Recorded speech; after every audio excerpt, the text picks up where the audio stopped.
Mis hermanos, yo estoy seguro que han escuchado el término francés déjà vu. ¿Ya? Es un término que significa algo así como ya visto. ¿Ya? Es ese término que quiere expresar lo que es esa sensación que alguien algunas veces podemos tener de esa situación que uno ya ha vivido, esa cosa que uno ya ha hecho, ese momento que parece que uno ya se ha encontrado en él. ¿Por qué se producen los déjà vus? La verdad es que hay todo tipo de opiniones, desde las más científicas hasta las más esotéricas, mis hermanos. Unos opinan que es algún tipo de error en el procesamiento del cerebro que produce lo que es un falso pensamiento que le da la impresión a uno de que esa situación ya la ha vivido y ya ha pasado por ahí. Otros opinan de que no, de que son resquicios de una vida pasada que ya has vivido y ahora la vuelves a vivir. Mis hermanos, sea como sea, el déjà vu es esa sensación que uno tiene que dice, oye, es que aquí yo ya he estado, es que esto ya lo he hecho, ya lo he vivido. ¿Se han encontrado en esta situación, mis hermanos? Pues bien, si no se han encontrado nunca, ahora en 1 Samuel 26 se van a encontrar con lo que es el déjà vu del reino. Porque si se dan cuenta en el capítulo 26 de 1 Samuel, prácticamente, mis hermanos, suena muy parecido a algo que ya hemos visto en la historia entre David y Saúl. Suena muy parecido a lo que pasó en el capítulo 24, donde ahí en la cueva David tenía a Saúl listo delante de él para poder acabar con su vida y tomar el reino.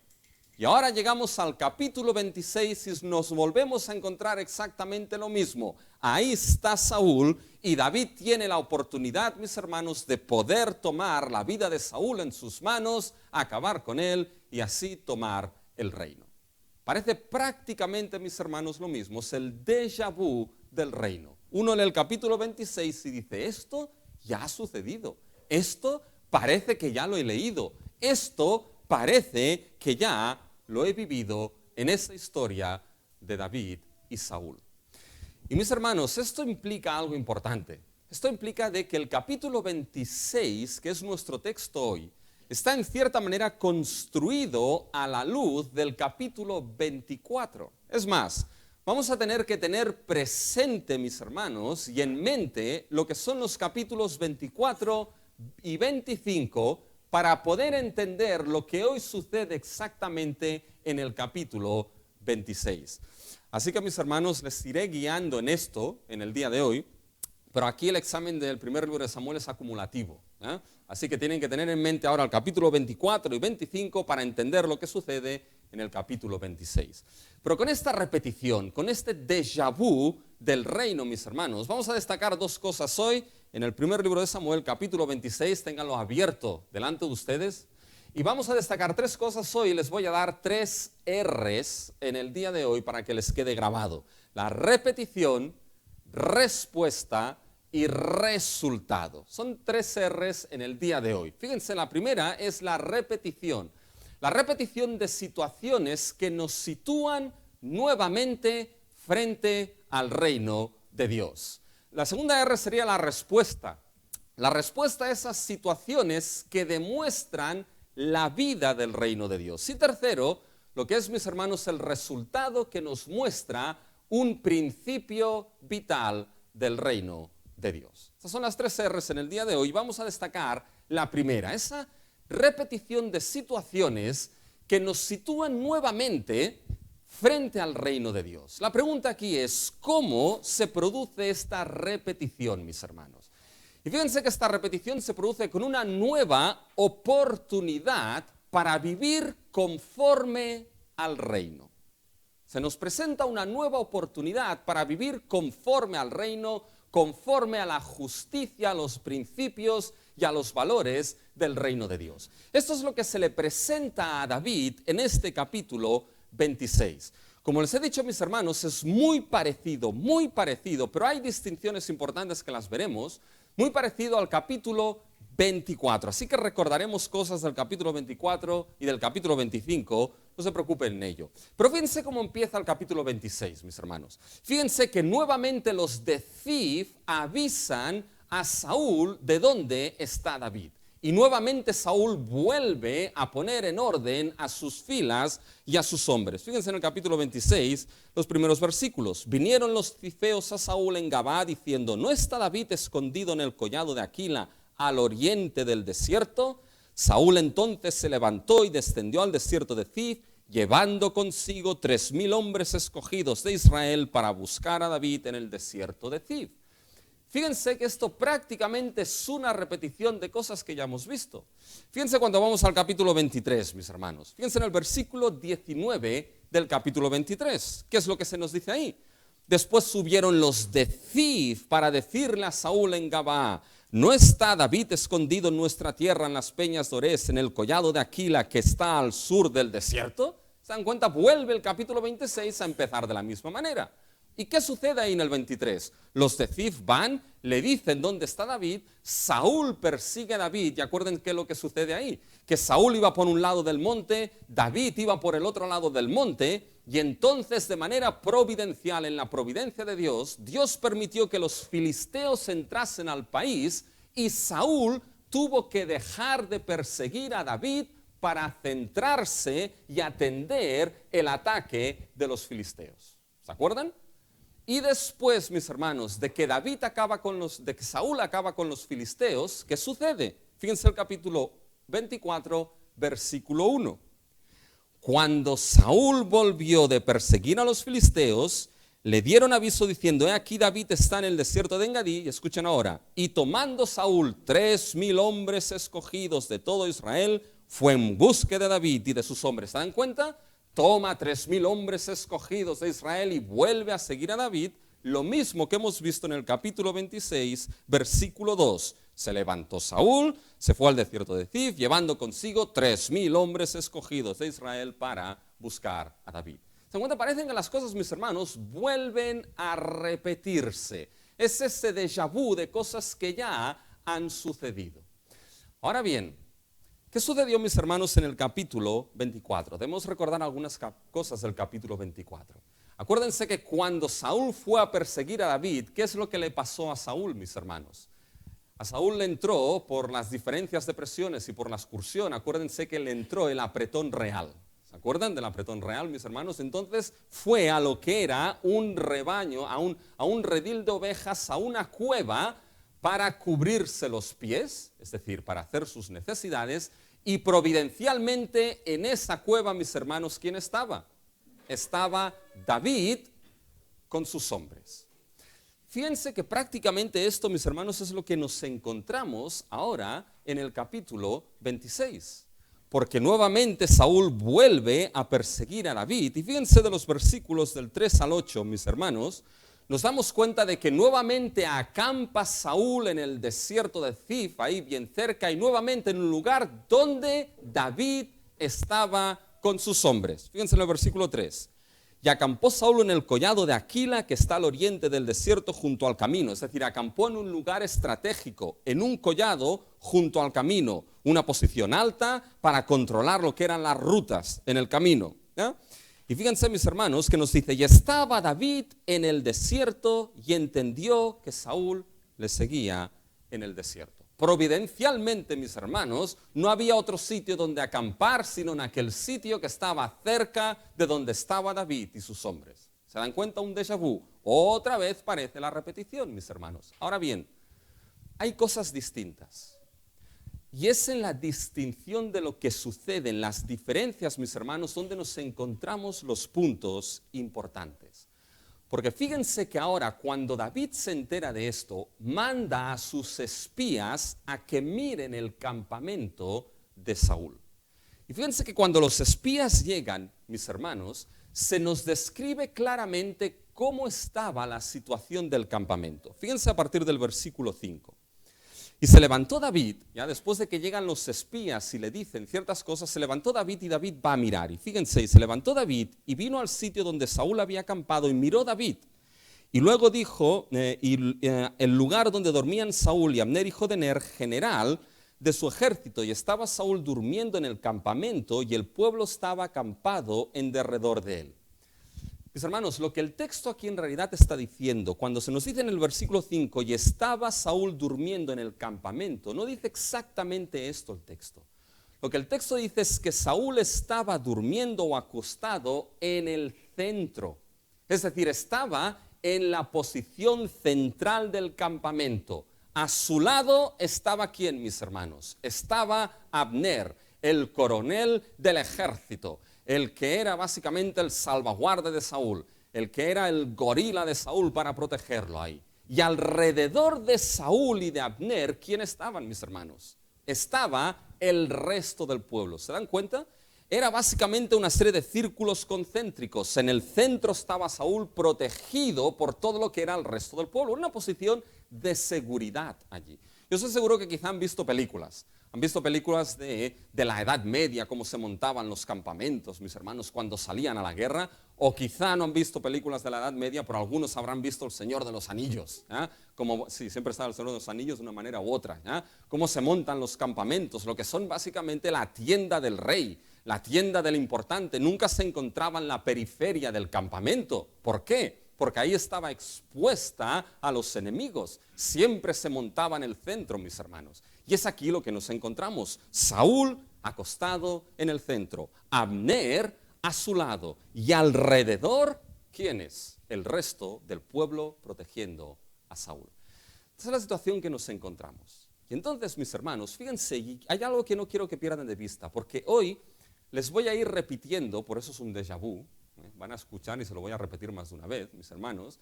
Vamos a ir analizando cómo David actúa, porque ahora lo vamos a ver de manera superficial, pero después más centrado, más concreto, cómo David actúa.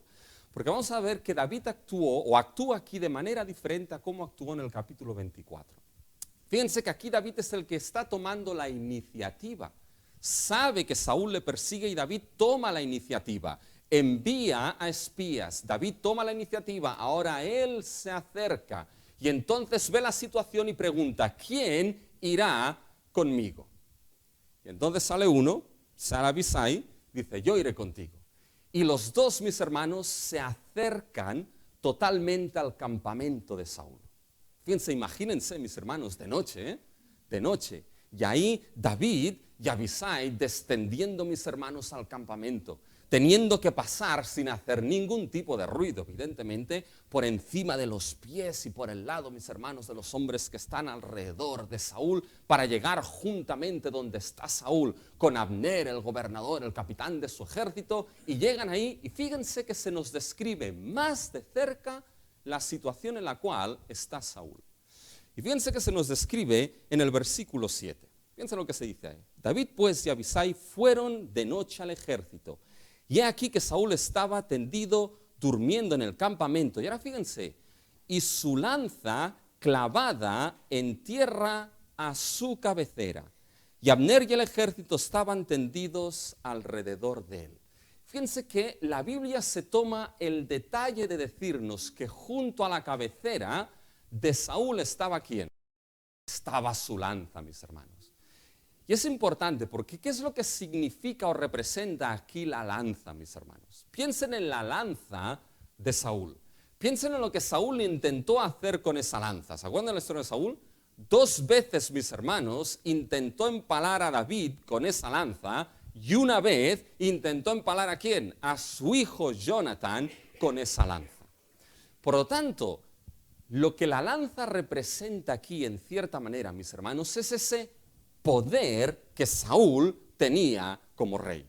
Si Saúl tenía, mis hermanos, la lanza en sus manos, no sabía nunca lo que uno podía pasar, mis hermanos. Si el manto, recuerden en el capítulo 24, el manto significaba el qué, mis hermanos. Significaba lo que era la realeza de Saúl.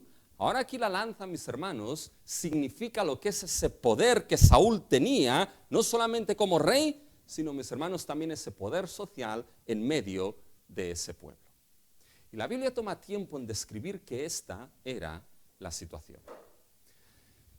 Y ahí va Abisai, que esto lo veremos más de cerca, ¿y qué le dije a Abisai? A David, le dice, oye, déjame, parafraseo, después lo veremos, déjame que coja esa lanza y le pegue un golpe aquí a Saúl y no le voy a pegar 2, con 1 va a ser suficiente. ¿Y qué es lo que dice David? David dice, no, no lo hagas. No lo hagas, toma la lanza y la vasija. Fíjense, mis hermanos, en el versículo 11.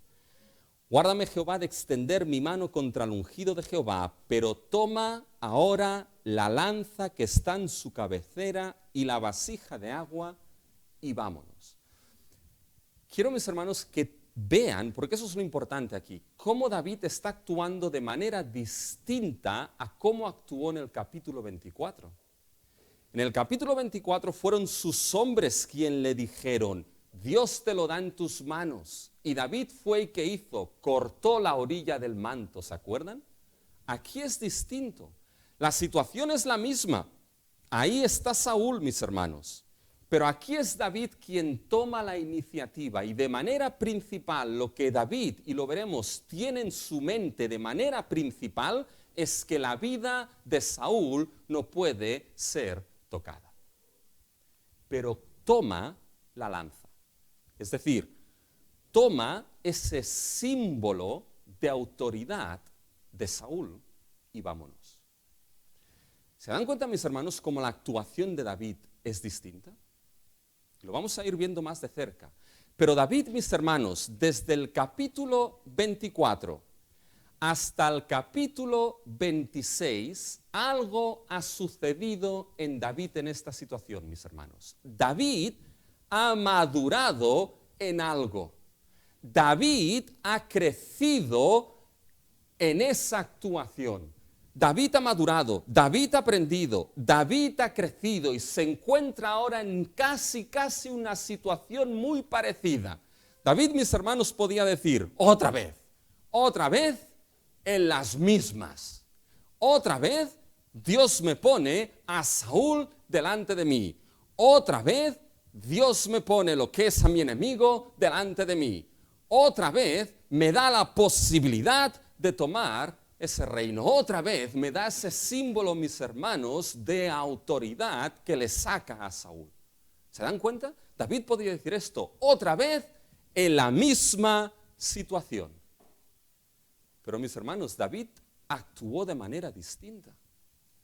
David no se dejó llevar primeramente por lo que sus hombres decían. Te lo ha dado, actúa. No, aquí David es quien toma la iniciativa. Y tomó, mis hermanos, la lanza, y eso, ¿saben lo que eran? Era una confirmación de que David, mis hermanos, había entendido algo, había aprendido algo, había crecido en algo. De que ahora Dios, poniéndolo en la misma situación, mis hermanos, Dios seguía confirmándole de que el reino le sería dado a él, de que él sería el rey, de que sus enemigos le serían entregados por parte de Dios. David ahora actuó diferente porque David, mis hermanos, entendió esto. Y el tomar la lanza fue una afirmación, mis hermanos, de que entendía de que ese reino le era confirmado a él. Casi la misma situación, pero distinta actuación, mis hermanos. Y Dios a veces, mis hermanos, puede poner repetición de situaciones, lo veremos en nuestra vida, como en el caso de David, para confirmarnos este reino, mis hermanos, que nos ha sido dado en Cristo, para presentar en nuestra vida una nueva oportunidad para que podamos vivir a la luz de los valores de ese reino que nos ha sido confirmado en Cristo Jesús. Porque fíjense, mis hermanos, como les estoy mostrando en el capítulo 24, David actuó de manera distinta. Fíjense en el versículo 8 del capítulo 26, ¿qué es lo que Abisai le dice? Entonces dijo Abisai a David, hoy ha entregado Dios a tu enemigo en tu mano, ahora pues déjame que le hiera con la lanza y lo enclavaré en la tierra de un golpe y no le daré segundo golpe. Tela marinera con Abisai, ¿no? Este hombre literalmente era de armas tomar, mis hermanos, de armas tomar, ¿ya? Pero fíjense que le dice esto, mis hermanos. Hubiese sido muy irónico esto, si llega a pasar. La lanza con la que Saúl quería acabar con David y con su hijo Jonathan, ahora sería la lanza que acabaría con su vida, mis hermanos. Sería bien irónico. Pero fíjense que David, lo hemos visto, le dice no. Otra vez, David tenía algo claro en mente. No se tocará la vida de Saúl. Fíjense que ya de entrada David actúa con un principio del reino de los cielos que vimos en el capítulo 24. Actúa con perdón y misericordia sobre Saúl. Pero ya desde un principio lo hace David. Ahora, aquí viene la pregunta, mis hermanos. Bueno, David hizo esto también en el capítulo 24, ¿sí o no? Te mostré perdón, te mostré misericordia. ¿Qué necesidad hay de que ahora se repita prácticamente la situación y David vuelva a mostrar perdón y misericordia? ¿Qué necesidad hay si David ya lo hizo? ¿Y saben qué necesidad hay, mis hermanos? De que hay algo que no podemos perder de vista.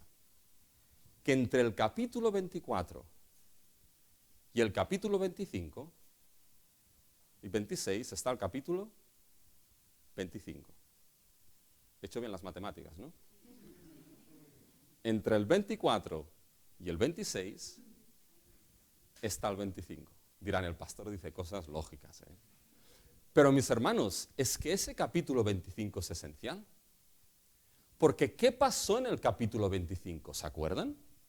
En el capítulo 25, mis hermanos, lo que David quiso hacer con Nabal, ¿saben lo que fue? Tomarse la justicia por su propia mano.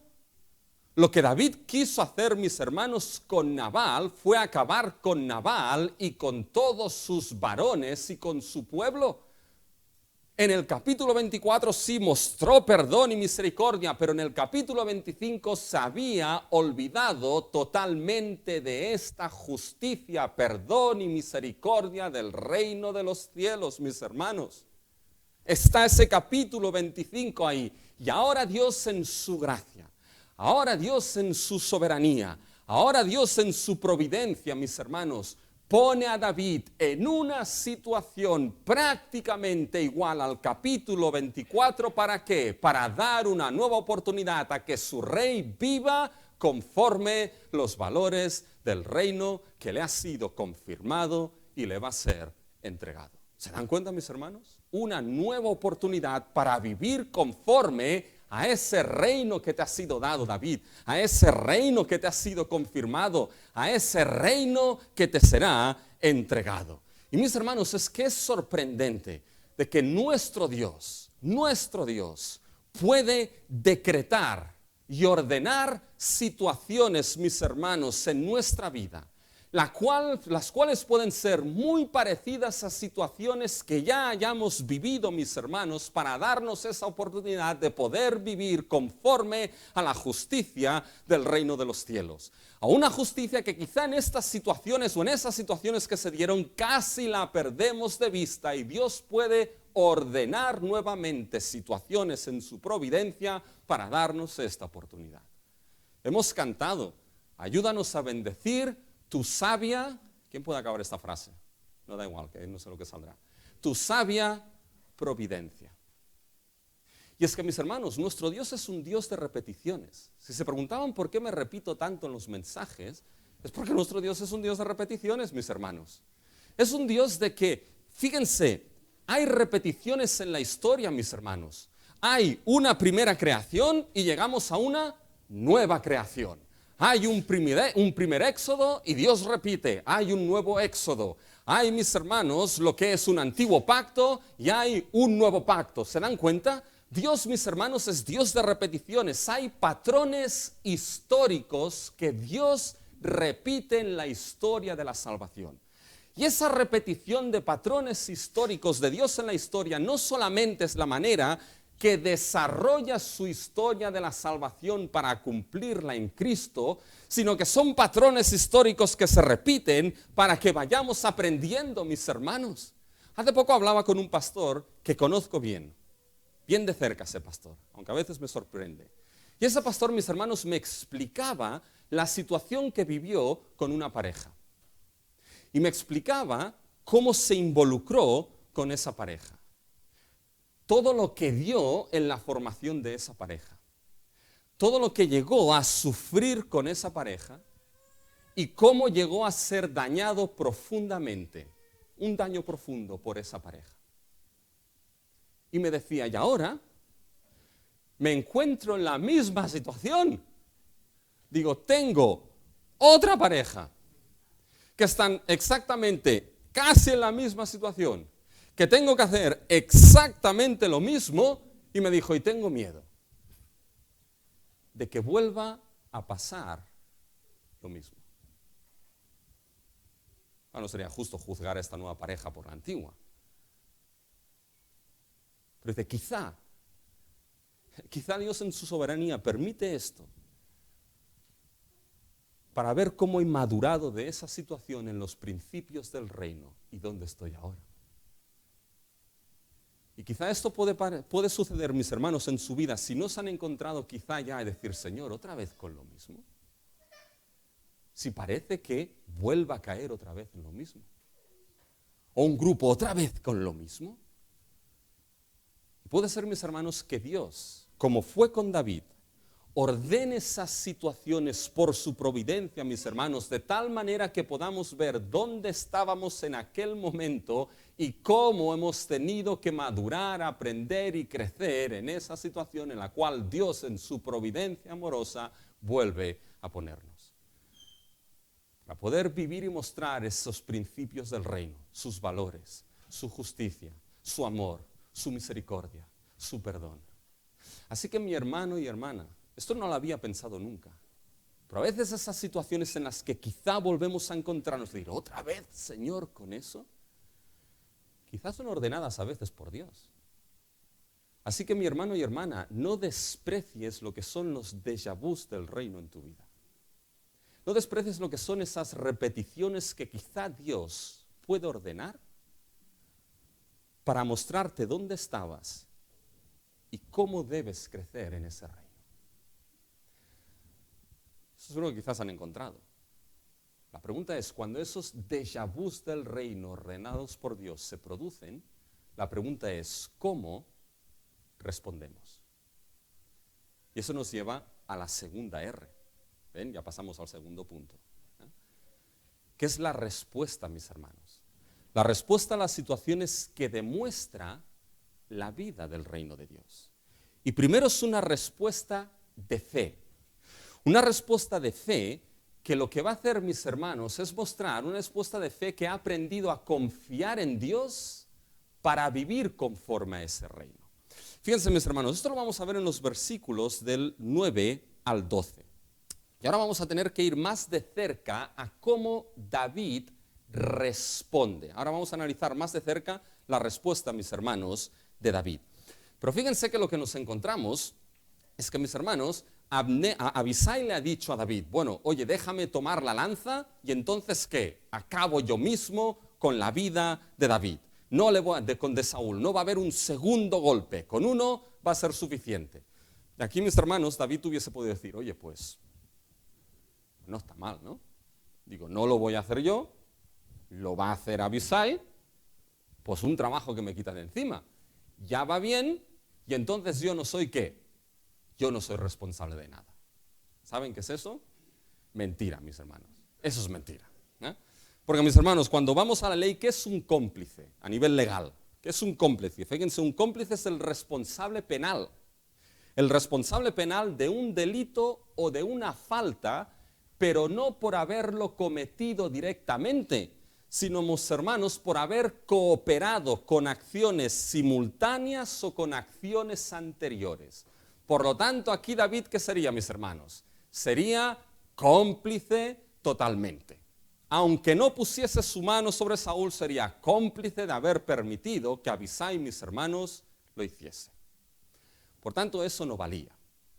Entonces, fíjense que David, mis hermanos, y ahora vamos a ver la respuesta. Vamos a leer los versículos del 9 al 12. Y quiero que tomen atención al orden. No tanto a lo que sucede, sino al orden de cómo se dan las cosas ahí. Miren los versículos del 9 al 12. No me miren a mí, miren sus Biblias. Fíjense lo que dice. Y David respondió a Abisai, no le mates, porque ¿quién extenderá su mano contra el ungido de Jehová y será inocente? Dijo además David, vive Jehová, que si Jehová no le hiere, o su día llegue para que muera, o descendiendo en batalla perezca, guárdame Jehová de extender mi mano contra el ungido de Jehová, pero toma ahora la lanza que está a su cabecera y la vasija de agua y vámonos. Se llevó pues David la lanza y la vasija de agua de la cabecera de Saúl y se fueron. Y no hubo nadie que viese, ni entendiese, ni velase, pues todos dormían, porque un profundo sueño enviado de Jehová había caído sobre ellos. Fíjense el orden, mis hermanos. ¿Qué sucede primeramente aquí?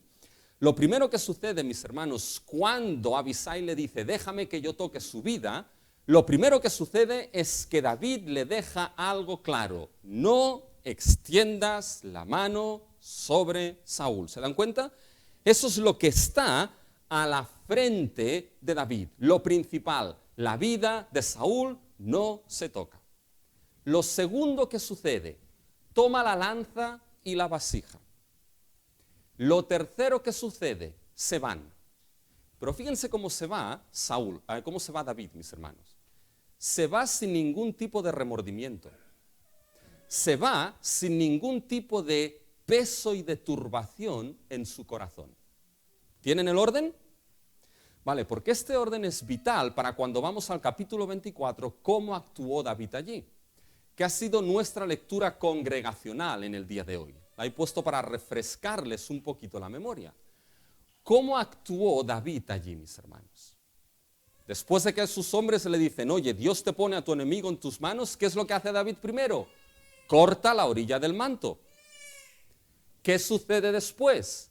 Hay turbación en el corazón de David, porque supo que hizo mal. Y después, al final, David es que entiende, no extenderé mi mano sobre Saúl. ¿Se dan cuenta, mis hermanos? Es totalmente a la inversa. En el capítulo 26, lo primero que está en mente es lo que en el capítulo 24 está al final, es que la vida de Saúl no se toca. Y si en el capítulo 24 David se fue con remordimiento en su corazón por haber cortado la orilla del manto de Saúl, aquí en el capítulo 26 no hay remordimiento, porque David no actuó mal aquí. Fíjense, mis hermanos, las situaciones son prácticamente iguales, la misma oportunidad. Pero con esas diferencias, ¿qué es lo que vemos? Que la intención del corazón de David, mis hermanos, lo que estaba en el corazón de David, su intención, su pensamiento, mis hermanos, era totalmente distinto, del 24 al 25. La pregunta aquí es, ¿qué es? ¿Cuál es la respuesta de que la intención del corazón de David para actuar así en el 26 tan distinto? ¿Qué es lo que había en David para que actuase de manera distinta? ¿Y saben qué es lo que había, mis hermanos? Él nos da la respuesta. Y fíjense que nos da la respuesta, mis hermanos, en los versículos 10 y 11. Esa es la respuesta.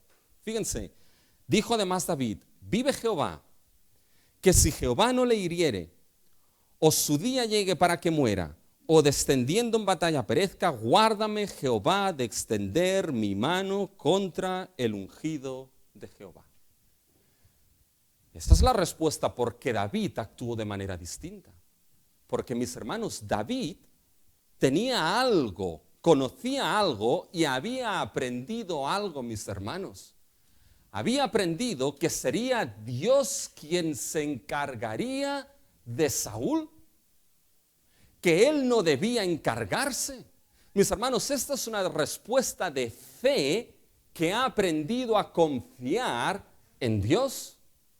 Aprendió, mis hermanos, que Dios va a ser el que ejercerá venganza y el que acabará con sus enemigos. Déjenme que les pregunte, ¿de dónde aprendió esto David? ¿Y saben de dónde lo aprendió, mis hermanos? Ven esa expresión en el versículo 10. Vive Jehová, que si Jehová no le hiriere. ¿Ven ese verbo? Herir, hiriere. Bien, mis hermanos, es el mismo verbo que se utiliza en el capítulo 25, versículo 38. Fíjense, vayan ahí. Y 10 días después, Jehová hirió a Nabal y murió. David había aprendido esto, mis hermanos, a raíz de lo que pasó en el capítulo 25. Y ahora David, mis hermanos, había aprendido y sabía algo, que como Dios había herido a Nabal, podía ¿qué? Herir igualmente a Saúl. que si Dios en 10 días había sacado a Nabal de la escena, su enemigo, podía igualmente sacar, mis hermanos, de la escena, ¿a quién? A Saúl. Fíjense, mis hermanos, eso era una respuesta de fe, que había aprendido a confiar en ese Dios que le había enseñado por la sabiduría de Abigail. ¿Se acuerdan que Abigail entró en escena? Le había enseñado que la venganza, mis hermanos, es de él. Por lo tanto, fíjense, y eso es muy importante, la fe de David, mis hermanos, no fue solamente una fe racional, una fe teológica, una fe con conocimiento. La fe tiene que ser así, mis hermanos, racional, teológica, con conocimiento basado en quién es Dios y en su palabra. Pero no fue una fe que se quedó en ese conocimiento, fue una fe, mis hermanos, que obró en base a ese conocimiento y a esa verdad. ¿Se dan cuenta? Esa confianza, había aprendido a confiar en ese Dios, y esa fe puesta en Dios obró una vida conforme al reino que le había sido confirmado. Tracen, mis hermanos, desde el capítulo 24 al capítulo 26, tracen ese tema, mis hermanos, de la venganza. Fíjense en el capítulo 24, versículo 12. Ahí David lo tiene claro, ese es el conocimiento teológico de David.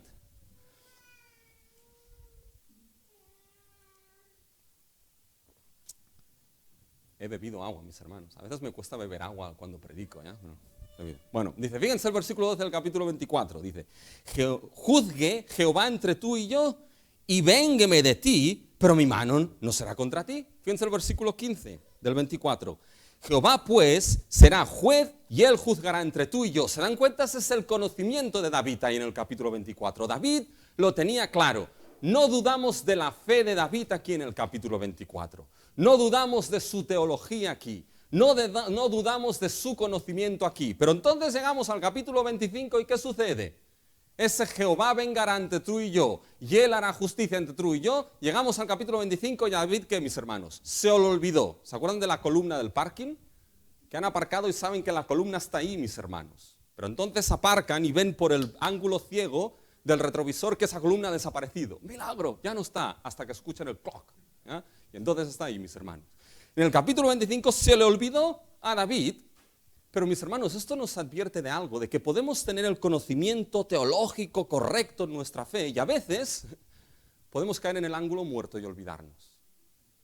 Y no es una advertencia, cuidado a juzgar la fe de aquellos que quizá a veces no están actuando bien. Y decir, uy, ya no sé dónde está en su fe. Cuidado porque estos ángulos ciegos todos los tenemos, mis hermanos.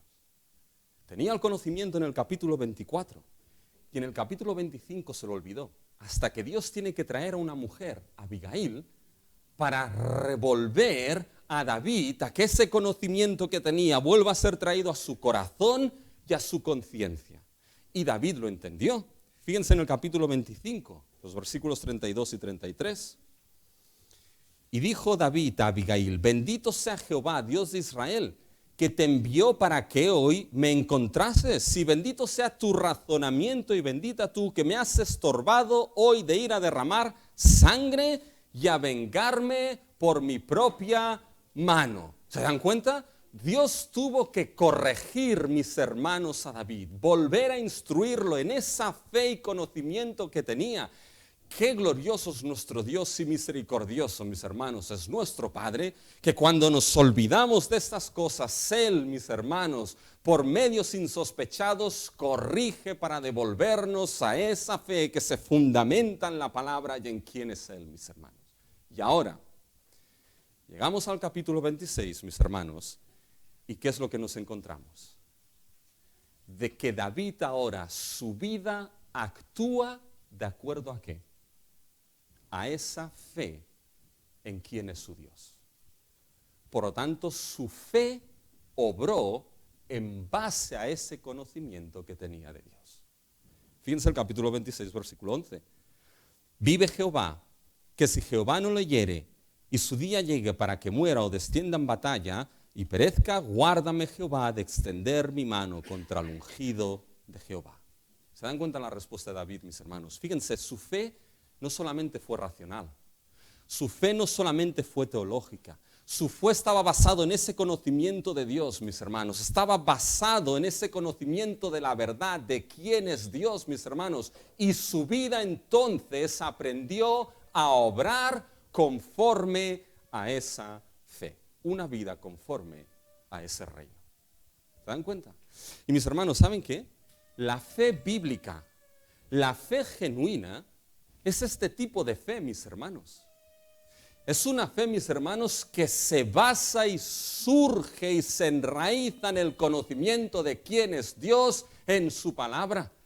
Hebreos 11:1, ¿qué nos dice? Es la fe, pues, la certeza de lo que se espera y la convicción de lo que no se ve. Ese reino que David esperaba, mis hermanos, pero esa certeza y esa espera de lo que no se ve es una fe muerta si no tiene ¿qué? Si no tiene obras. Tenemos, mis hermanos, bien clavado en nuestra mente y corazón que la justificación es solamente por... Ahí que sí que pueden decirlo, hermanos, por favor, no me asusten. Solamente por fe, solamente en Cristo, díganlo, sí, no se asusten, en Cristo, mis hermanos. Y es cierto, la justificación es solamente por fe, solamente en Cristo. Pero mis hermanos, no somos justificados por obras, pero somos justificados para obras. Porque esa fe que justifica, mis hermanos, es una fe cuyo cumplimiento final, cuya plenitud es que dé obras de obediencia. Obras, mis hermanos, que surgen de ese Dios en quien creemos, de ese Dios que es nuestro Dios, de ese evangelio, mis hermanos, que nos ha salvado. De otra manera, mis hermanos, es una fe muerta. Y fíjense, mis hermanos, que aquí David aprendió esto. Aprendió a confiar en quién es ese Dios, y esa fe, mis hermanos, se mostró en una vida conforme a ese conocimiento y una vida conforme al reino y a la justicia del reino de los cielos. Porque esa respuesta de fe, mis hermanos, no solamente fue que aprendió a confiar en Dios para vivir conforme al reino, sino que fue una respuesta de fe con una convicción profunda en las promesas del reino. Bien profunda, mis hermanos. Fíjense que David tenía esa fe en Dios y en esa promesa del reino que le había sido dada. ¿Se han preguntado por qué David y Abisai pudieron pasar, mis hermanos, entre todos los enemigos sin que nadie los viese? Muy bien, porque les dio Dios un profundo sueño. Fíjense al final del versículo 12. Porque un profundo sueño enviado de Jehová había caído sobre ellos. Por tanto, ese sueño profundo fue a modo de juicio, mis hermanos, sobre Saúl, Abner y los del campamento. Así que no pueden aprovechar esto, mis hermanos, cuando se duermen en la iglesia. No lo pueden aprovechar. ¿Ya? Esto no es que hoy me he dormido porque me ha cogido un profundo sueño de Jehová. No. Porque ahí fue a modo de juicio, mis hermanos. ¿Ya? No sea que se duerman y que quizá Dios no quiera que escuchen algo. ¿Ya? Por tanto, no funciona aquí. Pero fíjense que incluso, mis hermanos, Dios tiene todo esto en sus manos. Incluso el sueño no está en las manos de Morfeo, mis hermanos. El sueño está en las manos de nuestro Dios, que es quien ha creado el reposo, mis hermanos. Por tanto, pudieron pasar porque Dios, en su soberanía, envió ese profundo sueño, mis hermanos, y todos quedaron ahí bien tranquilos, durmiendo como angelitos. Angelitos caídos, pero como angelitos, mis hermanos. Y entonces, fíjense, mis hermanos, que David pasa, y lo hemos visto. ¿Qué es lo que sucede ahí? Toma lo que es en cierta manera, le dice a Abisai, toma la espada, la lanza, ¿y qué más? Y la vasija. Lo que significaba lo que era esa autoridad de Saúl, y la vasija posiblemente lo que era su provisión, ¿ya? Esa vasija de agua. Y entonces básicamente se van, David y Abisai, se van a lo alto de un collado, y entonces ahí, como hizo David en el capítulo 24, llama. Pero llama primeramente ¿a quién? A Abisai. Y básicamente esto está en los versículos del 14 al 16. ¿Ya? Y se puede resumir que le dice a Abisai, oye Abisai, si eres hombre, Abner, si eres hombre, ¿qué es lo que ha sucedido aquí? ¿Ya? Porque tan hombre y tan gobernador y capitán del ejército y fíjate que has permitido que alguien pasase para poder matar al rey. Y entonces, fíjense, culpa no solamente a Abner, sino a todo el campamento.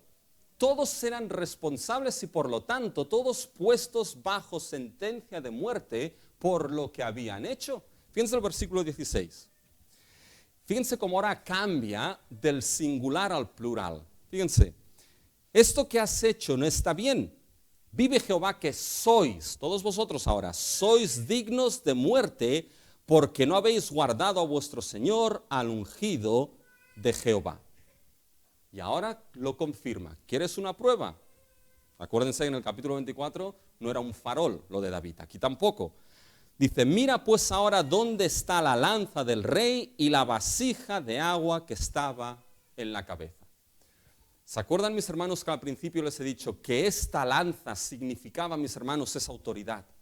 De que David entendía de que ahora, mis hermanos, el reino le había sido confirmado. Pues bien, mostrando esa lanza es una afirmación de David, una afirmación de que David ha llegado a entender, mis hermanos, y aprender de que ahora aquel a quien el reino le va a ser dado es a quién, es a él. De que la promesa no es para Saúl, sino que la promesa es para él. Y enseñando lo que es esa lanza, mis hermanos, es esa respuesta de fe que tiene una convicción profunda en la promesa del reino que Dios le ha dado. Y esa fe en ese Dios y en esa promesa del reino, mis hermanos, es una fe que en David se mostró en una vida conforme a la justicia, al amor, el perdón y la misericordia de ese reino que Dios le había confirmado. ¿Se dan cuenta? Y saben que, mis hermanos, eso fue para David y eso es igualmente para nosotros. Con la diferencia, mis hermanos, de que el reino que Dios nos ha dado es un reino que nos ha sido confirmado y entregado, mis hermanos, ¿en quién? En la persona de nuestro Señor Jesucristo. Y mis hermanos, nuestro Señor Jesús también tuvo que crecer en esa fe, pero no como creció David. David creció y tuvo que aprender porque fue necio, pero no nuestro Señor Jesucristo. Pero sí desde bien pequeño, cuando estaba en el templo, cuando María y José le buscaban, ¿qué es lo que Jesús dijo? ¿No sabíais que en los negocios de mi Padre yo debo estar?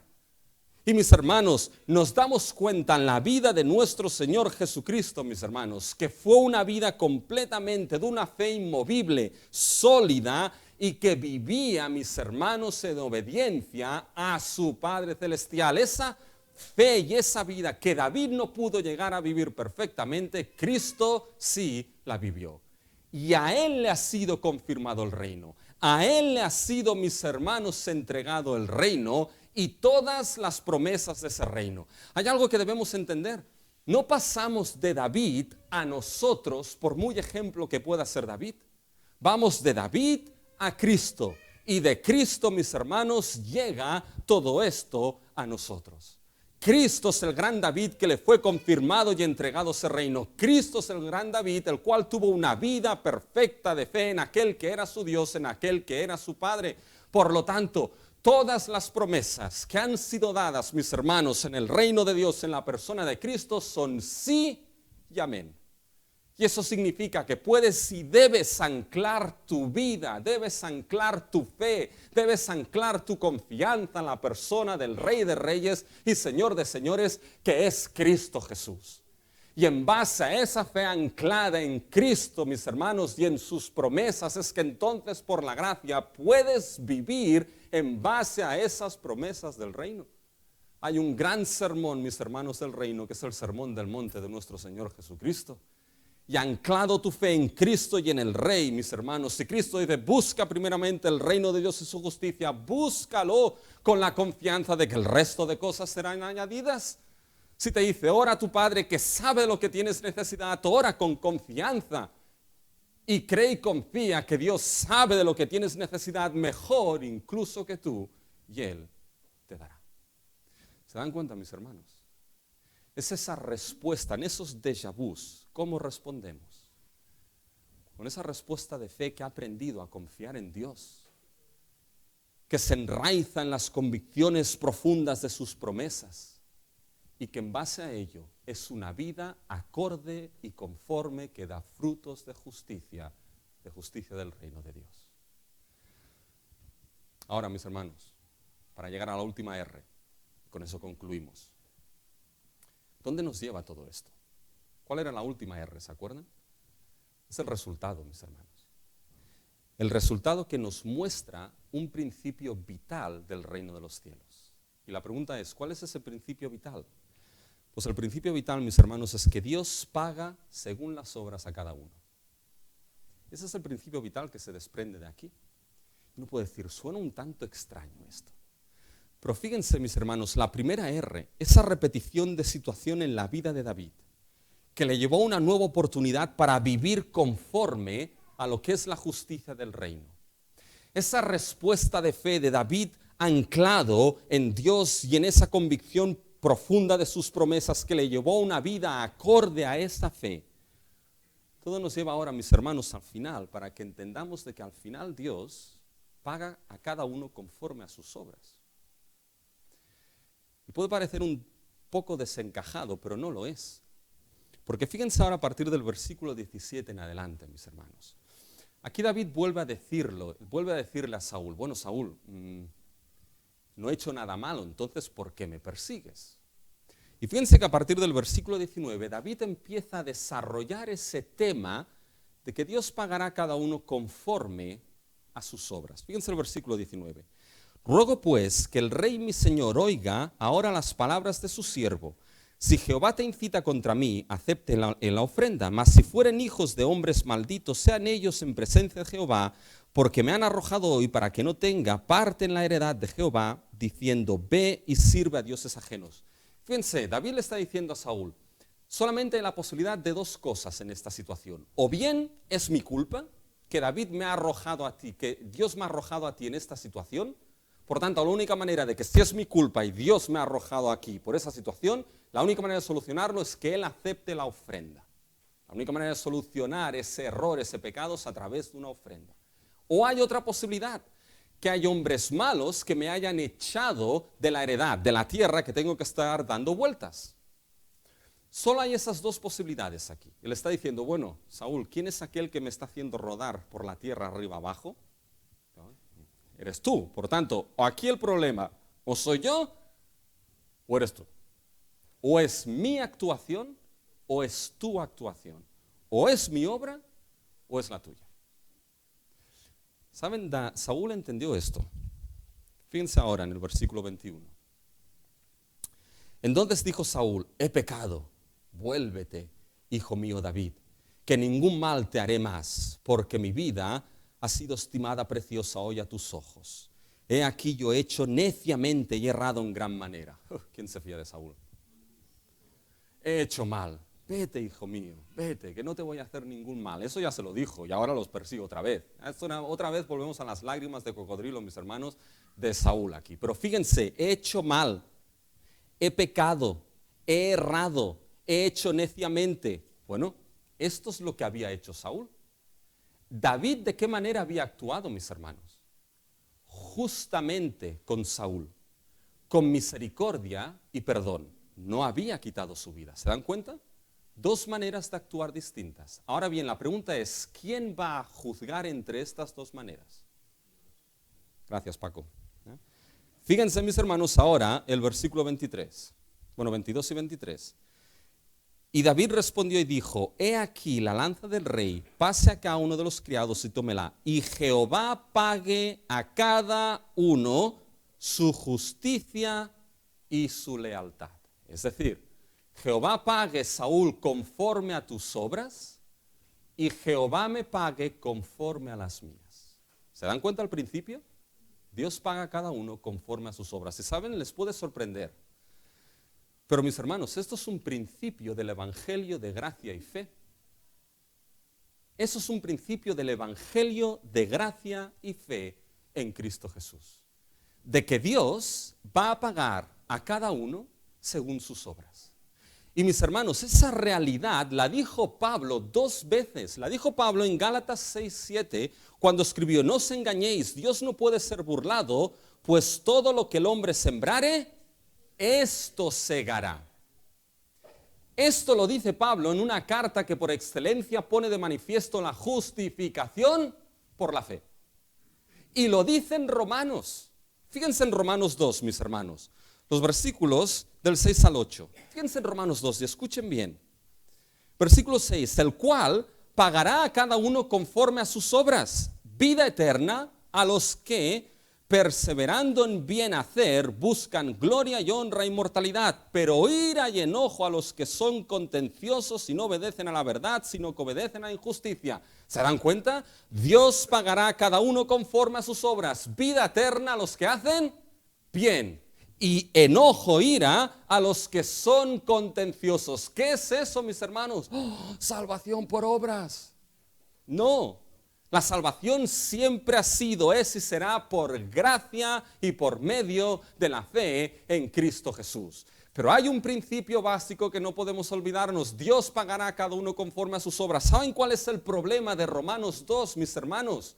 Cuando llegamos a Romanos 3, y el problema ahí es que en Romanos 3, Pablo dice, como está escrito, no hay justo ni aun uno, no hay quien entienda, no hay quien busque a Dios, todos se desviaron, a una se hicieron inútiles, no hay quien haga lo bueno, ni aun uno.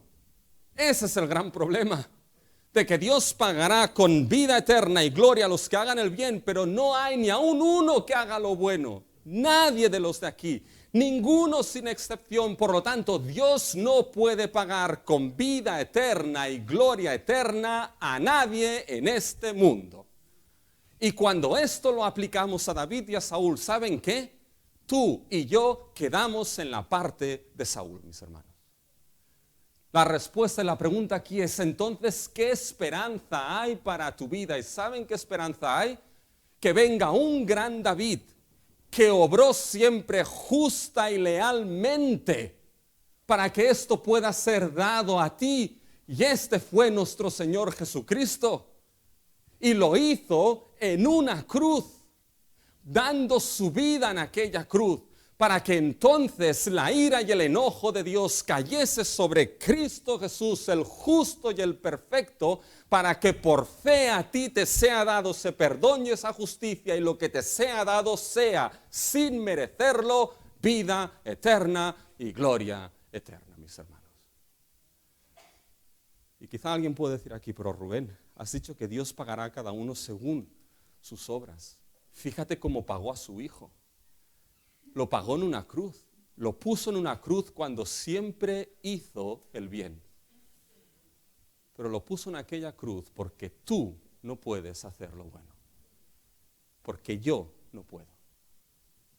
Y lo puso para que la gloria eterna y vida eterna por fe en Él te sea dada a ti. Y cuidado cuando tenemos en la mente y decir, cuidado, mira cómo lo trató Dios, cuidado, porque esa cruz, ¿saben lo que es? Es la obra más buena que jamás ha existido en este mundo. Es la obra más bondadosa que jamás ha existido en este mundo, el inocente Hijo de Dios dando su vida por los pecadores. Y es la obra más buena y sublime que el Padre no dejó a su Hijo en la tumba, sino que lo glorificó y que le dio la gloria eterna que le pertocaba. Y en Él es que ahora tú, por fe en Él, formas parte de ese reino y por lo tanto, por su gracia tienes la responsabilidad de vivir conforme al reino que te ha sido confirmado en Cristo Jesús. Para acabar, el déjà vu del reino. Quizá alguien dice, otra vez escucho lo mismo, otra vez el Evangelio, otra vez arrepiéntete de tus pecados, otra vez que en Cristo. Otra vez Cristo, el único nombre que hay dado para salvación. Bueno, si otra vez lo escuchas, no desprecies las repeticiones de Dios en tu vida. Arrepiéntete y cree en Cristo para vida eterna y gloria eterna. Y mis hermanos, escuchamos que hay responsabilidad de vivir conforme al reino. ¿Saben qué? Hubo un señor que se fue lejos y le dio a sus siervos unos talentos para que los administrasen, para cuando él volviese. Uno le dieron 5 y los invirtió y le devolvió 5 más a su señor. Otro 2 y le devolvió 2 más a su señor. Y uno lo enterró. Y cuando su señor vino, dijo, mira, aquí te doy el 1, porque te conozco. Y tuve miedo. Y su señor le dijo, al menos hubieses tenido que ganarlos a un banco para tener intereses. Mis hermanos, esa es la idea de que nuestro Señor Jesucristo, a quien el reino le ha sido dado, volverá. Y en ese reino, mis hermanos, nuestra fe, también talentos nos han sido dados. Para que en este reino nuestra fe obre frutos de justicia, obediencia y servicio a nuestro Dios. De tal manera que al final, cuando Cristo venga, ¿saben? Escuchemos, bien siervo fiel, sobre poco has sido fiel, sobre mucho te pondré, entra en el gozo de tu Señor.